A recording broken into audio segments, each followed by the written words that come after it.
Doctor Sai Prasad అని consultant pediatrician, the spokesperson of IAP community के बाद ఐఏపీ के साथ కమ్యూనిటీ के बाद అనేది దాంట్లో నేషనల్ వైడ్ స్పోక్స్ పర్సన్. ఈరోజు మనం ముఖ్యంగా ఫీవర్ గురించి తెలుసుకుందాం. Fever is it a friend or a foe? ఎందుకంటే ఫీవర్ అనేది చాలా భయంకరంగా ఉంటుంది మనందరికీ.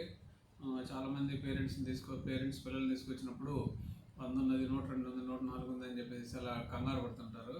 అలాగే నోటి మీద టెంపరేచర్ చూసి దాని మీద జ్వరం ఎక్కువ ఉన్నదని నైట్ అలా చూడటం, చేయి పెట్టి చూడటం చేస్తారు. దాన్ని సబ్జెక్టివ్ టెంపరేచర్ అంటాం.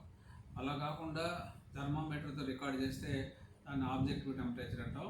సబ్జెక్టివ్ టెంపరేచర్ కంటే ఆబ్జెక్టివ్ టెంపరేచర్ ఇంపార్టెంట్. కానీ రోజుల పిల్లల్లో కనుకైతే సబ్జెక్టివ్ టెంపరేచర్ కూడా మేము కన్సిడర్ చేస్తాం అన్నమాట. అసలు మామూలుగా నార్మల్ బాడీ టెంపరేచర్ ఎంత ఉండాలి అంటే 98.6 degrees ఫారెన్హీట్ ఉండాలన్నమాట. అదే సంఖ్యలో కనుక చూస్తే 37.5 degrees సెంటిగ్రేడ్, సుమారుగా 99.5 లేకపోతే 100 కనుక ఉండేటట్టయితే దాన్ని టెంపరేచర్గా లెక్కేస్తాము. అలాగే కొంతమందికి మలద్వారంలో రెక్టల్ థర్మామీటర్ ఉంటుంది, దాన్ని పెట్టి చూస్తే 100.4 కనుక ఉండే ఫీవర్ కింద లెక్కేస్తాం అనమాట. అదే 104 పైన కనుక ఉంటే దాన్ని మేము హైపర్పైరెక్సియా అని చెప్పేసి అంటాం అనమాట. అసలు జ్వరం అనేది ఏంటి? అసలు ఇది జబ్బా లేకపోతే లక్షణం? అంటే జ్వరం అనేది ఒక లక్షణం, ఇది జబ్బు కాదు. కానీ చాలామంది అంటే దీన్ని జబ్బు కింద లెక్క చూసుకొని రకరకాల మందులు వాడుతుంటారు. కానీ ఈ జ్వరం అనేది మన శరీరంలో ఒక ఇన్ఫెక్షన్ కానీ, అంటే వైరస్ కానీ బ్యాక్టీరియా కానీ ఎంటర్ అయితే దాని మూలన ఇన్ఫెక్షన్ వస్తే దాని మూలన ఉండొచ్చు.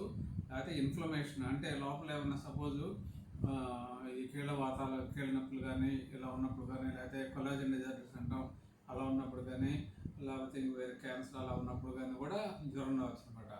అలాగే జనరల్గా ఈ జ్వరం అనేది మనకి చాలా ప్రమాదమా అని చెప్పేసి మనం భయపడుతుంటాం, కంగారు పడుతుంటాము. తల్లిదండ్రులు అలాగే పిల్లలు కూడా భయపడుతూ ఉంటారు అన్నమాట. చాలా వరకు జ్వరాలు అనేవి మనకి అంత హానికరంగా ఉండవు. కానీ అది మన శరీరంలో ఒక రుగ్మత ఉన్నది అని తెలియజేయడం కోసం మనకు ఒక మానిటర్ కింద పనికొస్తుంది అన్నమాట. సరే, మనం జ్వరం చూడటానికి చాలా రకాలుగా ఉంటాయి.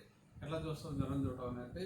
మామూలుగా మనం చూస్తాం కోవిడ్ టైంలో అందరూ థర్మల్ స్కాన్ పెట్టేసి ముఖం మీద అంటే ఇక్కడ పెట్టేసేసి చూశారు, ఫోర్హెడ్ మీద చూశారు.